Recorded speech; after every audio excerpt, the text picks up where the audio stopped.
pessoal! Vamos falar hoje na dica sobre o acesso aos autos pelo advogado.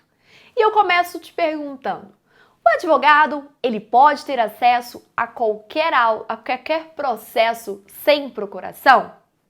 Ou melhor, será que o advogado pode fazer carga de um processo que está tramitando sem procuração, sem ser parte nos autos? Esse é um tema do nosso dia a dia, que hoje nós podemos, quando você pegar a sua carteira da OAB, é um assunto que vai te auxiliar na sua prova e no seu dia a dia também. Primeira coisa o advogado, ele pode ter acesso aos autos, findos ou em andamentos sem procuração. Essa é a nossa regra. Então, você pode chegar num cartório e ter acesso a um processo sem procuração? Sim, você pode. Qual é a exceção?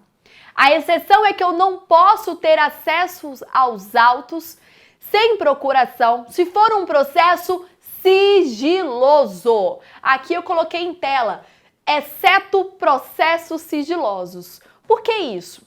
Pensa comigo. Vamos supor que aquela sua vizinha, bem chatinha, acabou de se separar do marido e entrou com um processo litigioso.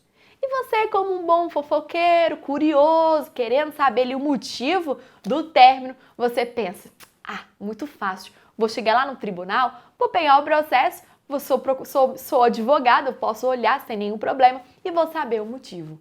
Eita, pera lá. Processo de divórcio litigioso é um processo que tramita em sigilo. Então você, meu futuro aluno, futuro advogado, só vai poder ter acesso àquele processozinho de divórcio se você for parte nos autos e tiver procuração. Então coloca na sua cabeça e coloca no seu caderno. Se o processo for sigiloso, é necessário procuração, mesmo se aquele processo já foi arquivado, findo ou em andamento, você só tem acesso a processo sigiloso com procuração. Agora, se aquele processo não é sigiloso, você pode ter acesso sem nenhum problema. Eu tenho duas considerações. Primeiro, você pode ter acesso a um processo em andamento que não é sigiloso sem procuração. O que você não pode fazer é carga daquele processo que está em andamento. Pensa comigo, eu tenho um processo que está tramitando na segunda vara criminal.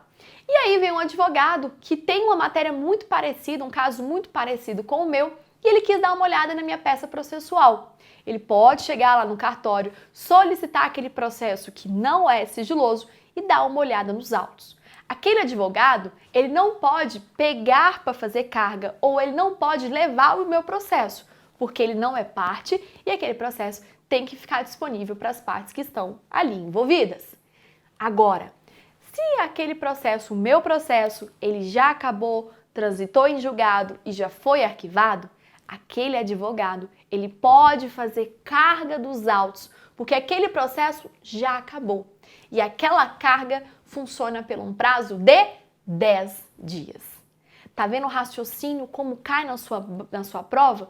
Não é simples que você pensa, é sigiloso, tem que ter procuração, não é sigiloso, eu posso fazer carga. Cuidado! Se tiver em andamento, você não pode fazer carga se não for parte dos autos, tá bom? E eu também tenho mais uma consideração para falar com vocês, que está lá também no artigo 7º, bem lá no finalzinho, parágrafo 1º e 2º, que nos diz que, vamos supor que eu tô no meu processo, eu fiz carga do processo para fazer uma peça, para fazer o recurso, deu o prazo de 15 dias para o meu recurso, eu protocolei o recurso e esqueci de devolver os autos em cartório. Então, olha só, veja bem essa situação. Na sexta-feira, eu protocolei o recurso lá no Drive, lá no próprio cartório e esqueci de devolver os autos. Os autos estavam no meu escritório. E aí, passou 1 mês, 2 meses, 3 meses e aquele processo continuou lá no meu escritório. Aí eu tô organizando os processos e percebi, gente, o que esse processo está fazendo aqui? Vamos devolver imediatamente, porque o processo está parado. Pego, corro para o tribunal, devolvo o processo. A minha pergunta é, eu vou receber alguma multa, infração disciplinar por não ter devolvido o processo? Bom, nessa situação que eu comentei, não tem nenhuma ilegalidade, nenhuma penalidade. Primeiro, porque o cartório nem sequer deu falta do processo. E segundo, eu não fui notificada para devolver aqueles autos. Então, eu só vou receber alguma multa, alguma penalidade quando estiver presente, primeiro, a notificação do cartório solicitando a devolução dos autos e segundo, eu não cumprir o prazo legal de devolução. Então, olha esse exemplo que eu vou te dar agora. Protocolei o recurso e os autos ficou no meu cartório. Depois de 2 meses, eu nem me toquei que o processo estava lá no escritório. O cartório me liga e fala: doutora, você tem um prazo de 5 dias para devolver este processo. Se você não devolver, vamos aplicar uma multa.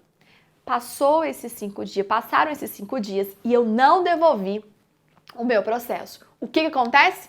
Aí sim pode dar um ensejo de aplicação de uma penalidade.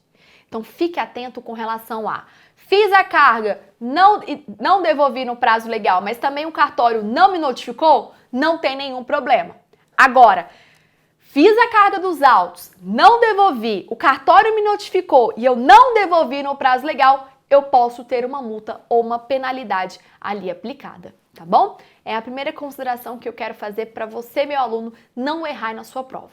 A segunda, com relação à carga de processo, pode acontecer que se um processo for muito antigo, com documentos ainda sensíveis, com documentos que são exclusivos, únicos, e que com a carga eu posso perder algum documento, diante desse risco, eu posso também não conseguir fazer carga daquele processo. Então, eu tenho um processo de 1980 com uma matéria muito interessante e eu quero fazer carga daquele processo que não é sigiloso, eu, advogado, posso ter uma restrição. O cartório pode falar, olha, diante de documentos únicos, exclusivos, que podem aí se perder ou até mesmo fragmentar, soltar, enfim, rasgar, não será possível fazer carga dos autos. Então, eu posso ter essa segunda restrição de não poder fazer carga dos autos, tá bom? E é isso, 2, 4, 5 dicas e o mesmo vídeo para você, meu aluno,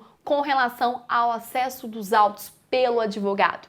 Com procuração, sem procuração e nos casos de sigilo profissional, tá bom? Um grande abraço, bons estudos e até a próxima dica!